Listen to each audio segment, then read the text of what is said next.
تخيل المطرب إيمان البحر درويش يخرج عن شعوره بعد ما كنا شايفينه في صورة الإنسان المحترم الكمل. تعال نشوف عمل ايه. يبقى أهلا بكم مرة تانية. في الفيديو دوت عايزين نتعرف على حكم الشخير، وهل الفم ينجس 40 يوما زي ما الناس ما بتقول، وهل هو حرام ولا حلال ولا مكروه ولا ايه الموضوع؟ بس عايزك تفعل زر الاعجاب وتشارك المقطع عشان الناس كلها تستفيد، تشترك في القناه عشان يصلك كل جديد. الشخير والنخير، الشخير صوت من الفم والنخير صوت من الانف. طبعا لما سيدنا رسول الله صلى الله عليه وسلم بعت رساله لهرقل عظيم الروم، لما قرأها من محمد بن عبد الله الى هرقل عظيم الروم: اسلم تسلم يؤتيك الله اجرك مرتين كذا كذا الى اخره، فنخر الناس ممن جاوروا هرقل نخرة حمر الوحش، يعني اصدروا صوتا من انوفهم. الشخير والنخير كان معروفا وكان من العادات ولم يكن منكرا، لكن الاسلام يرفض مثل هذه الصور. ليه؟ لأن الله عز وجل قال: وقل لعبادي يقولوا التي هي أحسن، وقال: وقولوا للناس حسنا، وقال رسول الله: الكلمات الطيبة صدقة، وقال: لتقل خيرا أو لتصمت. أحيانا ممكن الإنسان يخرج عن شعوره ويصدر أي نوع من السباب أو الألفاظ أو الأفعال المشينة التي لا يرضاها الرحمن، بل هي علامة من علامات أهل العصيان.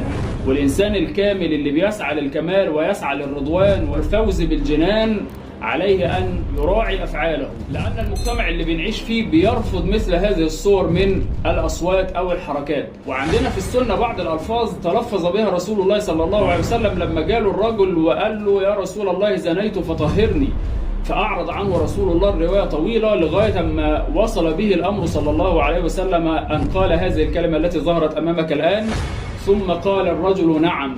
فقال: حتى غاب ذلك منك فيها؟ قال: نعم. قال: كالرشاء في البئر والمروة في المكحلة؟ قال: نعم يا رسول الله. كل هذه العبارات حتى يستيقن رسول الله صلى الله عليه وسلم من أن الرجل قد جامع تلك المرأة وزنى بها حتى يقيم عليه الحد. اللفظ اللي استخدمه سيدنا رسول الله ما ينفعش الإنسان النهارده أن يستخدمه. ليه؟ لأن المجتمع يرفض مثل هذه الكلمات، وسيدنا رسول الله صلى الله عليه وسلم لم ينطق بهذه الكلمة إلا لأنه سيقيم حدا على رجل سيصل به إلى القتل، وهو حد الزنا المعروف.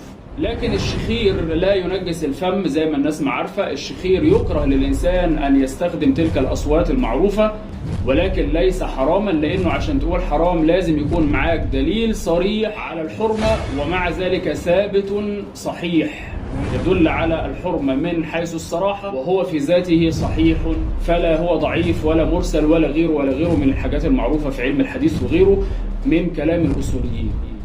في النهاية الإنسان العاقل يبتعد عن مثل هذه الأشياء، ونحترم عرف الناس، ونبتعد تماما عن البذاءات والفحش من القول، ونسأل الله سبحانه وتعالى أن يهدينا وإياكم إلى سواء السبيل. في النهاية لو عجبك المقطع ما تنساش تشير الحلقة وتفعل زر الإعجاب وتشترك في القناة ليصل كل جديد. والسلام عليكم ورحمة الله.